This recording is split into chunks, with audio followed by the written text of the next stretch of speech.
Well, sole administrator of River State, Vice Admiral Ibok-ete Ekwe Ibas, has appointed Professed Ibibia Worika as the new secretary to the state government. The sole administrator disclosed this in a statement on Tuesday.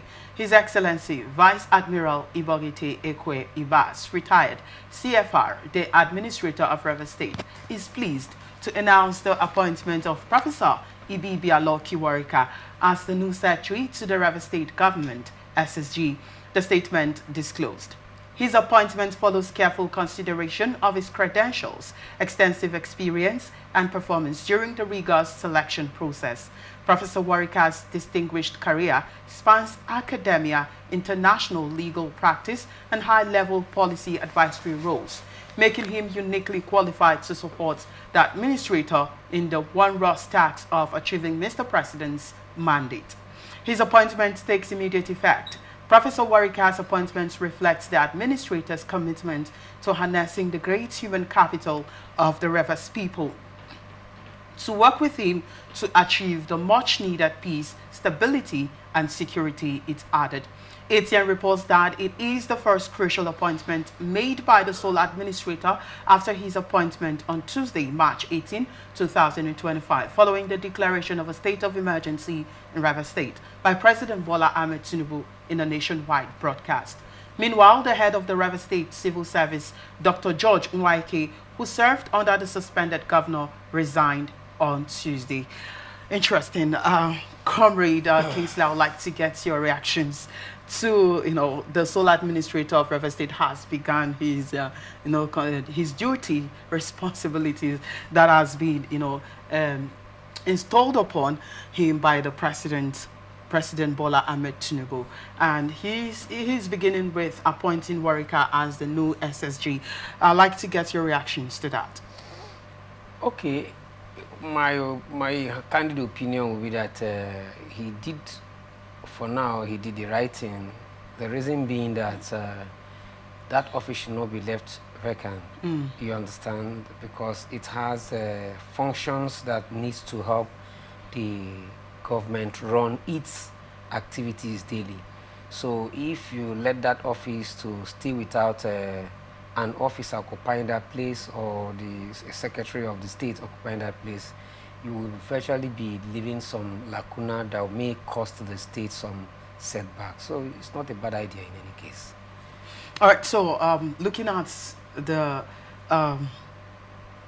what is being looked before he has been appointed as the state secretary, again, we talked about his qualifications, and a lot of things have been mentioned there. Do you see Worika as someone who would be able to, leverage such an opportunity, probably for the period of 6 months, to make sure that River State comes back to normalcy? Of course, you had the qualities he had there. He's a prof, to say, so I believe he will beckon on his wealth of knowledge and, of course, experiences, in the time past to carry out his functions. So that's a plus in any case for him. It's a plus, and I think with all he has, he's competent to, manage that office effectively. All right, so how confident are you in the restoration of this SSG to Worika? Again, looking at the instances we have where the sole administrator, right, has been appointed as, by the President Bola Ahmed Tinubu, and now bringing up this SSG now to put things in order, right? I'm wondering, again, how would this SSG, put things. How would he start? How would he begin? What are the steps he's going to take? Those are the things a lot of people are also looking at. What is he going to do at this point in time? You should understand that you don't need what I call spirit to start explaining what you should do in a secretarial position like this.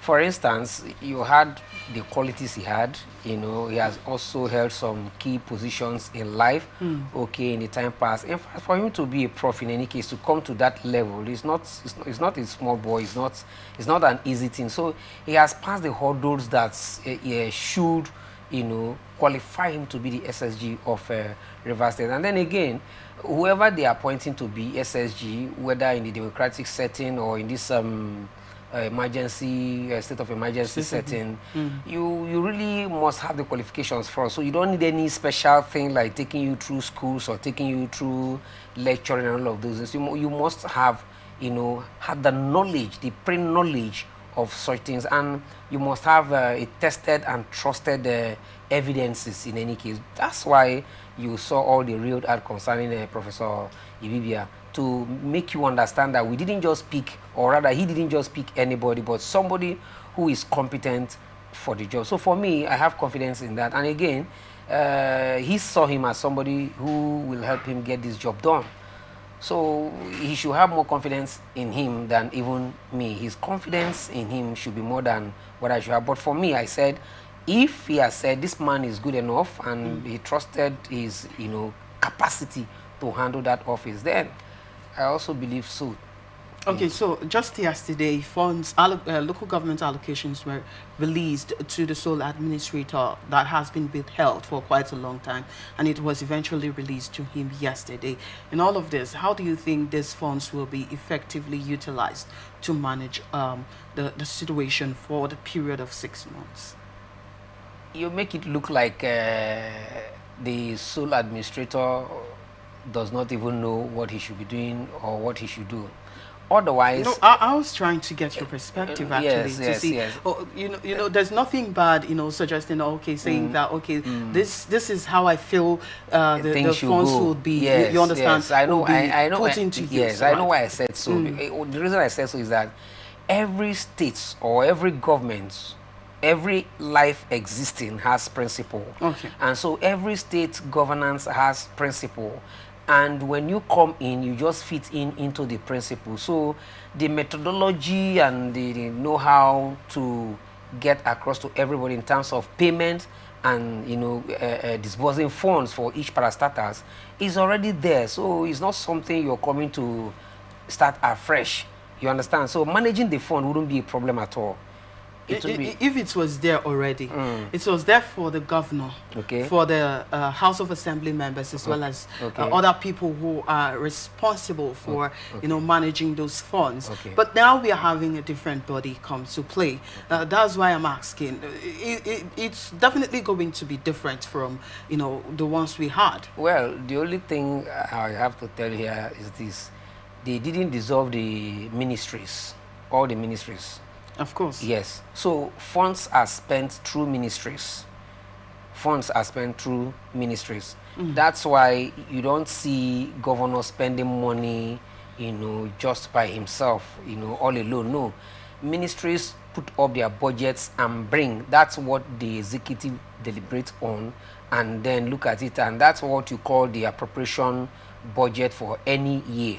It is, dispersed, through ministries. So the ministries are still there. Head of services and ministries or PAMSECs, they are all there. So everything, all the organs are still there. What you should be saying now is, if in a democratically elected situation, the governor gives out, let's say, 2 billion, sends out 2 billion to all the ministries, this sole administrator, will he send out 2 billion to all the ministries? That will be a little of what I should say will be different here. Otherwise, it's virtually the same thing. There's no difference, in what the sole administrator will be doing to what the elected governor should be doing. All right,